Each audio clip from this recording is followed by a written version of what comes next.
అండి ఇప్పుడు మెంతి కూర వేసి పప్పు చేయబోతున్నాను నేను హాఫ్ అన్ అవర్ మంచిగా నానబెట్టుకున్నాను అనమాట. ఇంకా పెద్ద పెద్దగా అయింది. ఇప్పుడు దీంట్లో నీళ్ళు పోసుకుందాం. పసుపు, కొంచెం నూనె, నీళ్ళు పోసి స్టవ్ పైన పెట్టేద్దాం. ఇప్పుడు దీంట్లో పప్పు, కొంచెం పసుపు, నూనె వేసుకున్నాండి. నీళ్ళు పోసిన ఇప్పుడు స్టవ్లో పెట్టేస్తా. పక్కన పెట్టుకోవాలన్నమాట. మిగతా ప్రాసెస్ ఉడికిన తర్వాత చూపిస్తాను మీకు. ఇప్పుడు పప్పు స్టవ్లో ఉంది. ఇప్పుడు మంచిగా 2 సార్లు కడిగి చింతపండు నానబెట్టేసుకున్నాం. ఇప్పుడు దీనికి కావాల్సింది కరివేపాకు, 2 పచ్చిమిరపకాయలు చిన్న చిన్న కట్ చేసుకున్నాం. తాలిపేయడానికి ఎండిన మిరపకాయలు, కొత్తిమీర తర్వాత పైన వేసేస్తాం. ఒక ఉల్లిగడ్డ, ఒక పెద్దది, ఒక ఉల్లిగడ్డ, టమాటా చిన్నవి 2. ఇది మెంతి కూర అనమాట. కడిగి కొంచెం లైట్గా కట్ చేసి పెట్టుకున్నాం. పప్పు ఉడికిందండి. తర్వాత మనం తాలింపు వేసుకున్న ప్రాసెస్ చేద్దాం. నూనె వేడెక్కిపోయింది. ఆవాలు, జీలకర్ర. నేను కొంచెం జీలకర్ర ఎక్కువ వేసుకుంటున్నాను. ఉల్లిగడ్డ,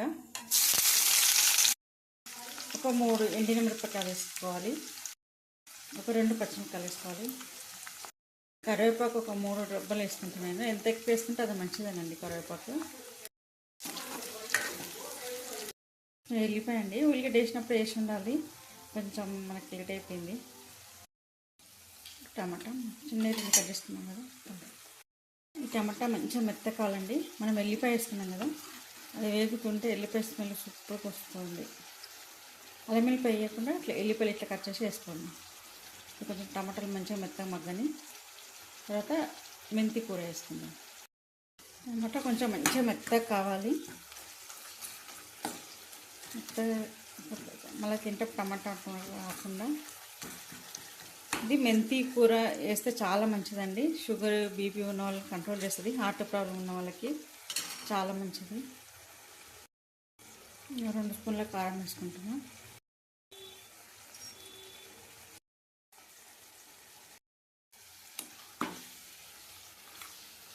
ఇప్పుడు దీంట్లోనే మెంతి ఆకు వేసుకుందాం. అది తొందరగా ఉడికిపోతుంది కాబట్టి ఫస్ట్ వేయలేను నేను.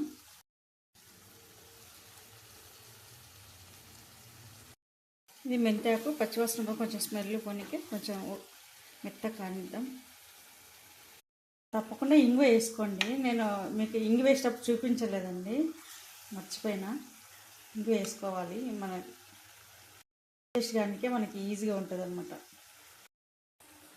చింతపండు నానబెట్టుకున్నాం కదా, అది పోసుకోవాలి.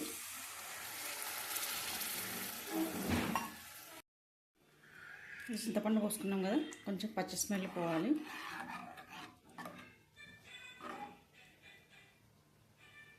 పప్పు పోయకుండా ఇట్లా పోసుకొని తింటే కూడా చాలా బాగుంటుంది అనిపిస్తుంది. మటన్ కర్రీ, చికెన్ కర్రీలా కనిపిస్తుంది కదా. మసిలిపోయిందండి చింతపండు. ఇప్పుడు మనం ఫస్ట్ ఉడకబెట్టుకున్నాం కదా, ఆ పప్పు దీంట్లో పోసి మిక్స్ చేసుకోవాలన్నమాట.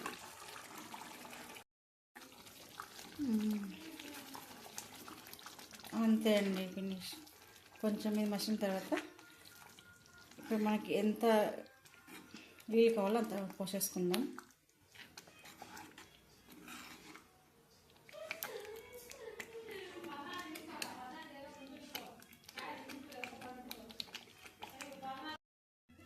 ఆ పప్పు నీళ్ళు ఉన్నాయి కదా, అదే పోసేసుకుంటున్నాం.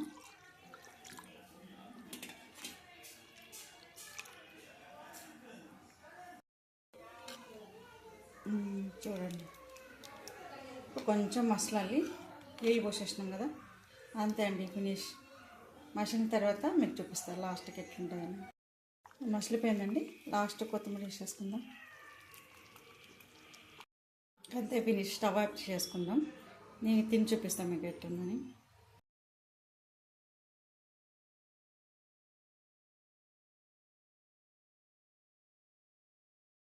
మీకు తిని చూపిస్తాండి.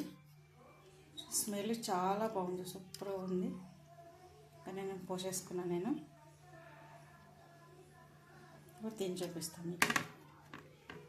ఇది వచ్చి లెమన్ పిక్కిల్ అండి. ఇది వచ్చి వెజ్ పిక్కిల్. ఇప్పుడు తిందాం.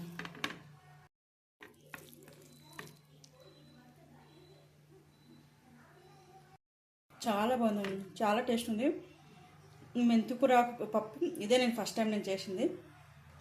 వెజ్ పిక్కలు పెట్టుకొని తినేదామండి.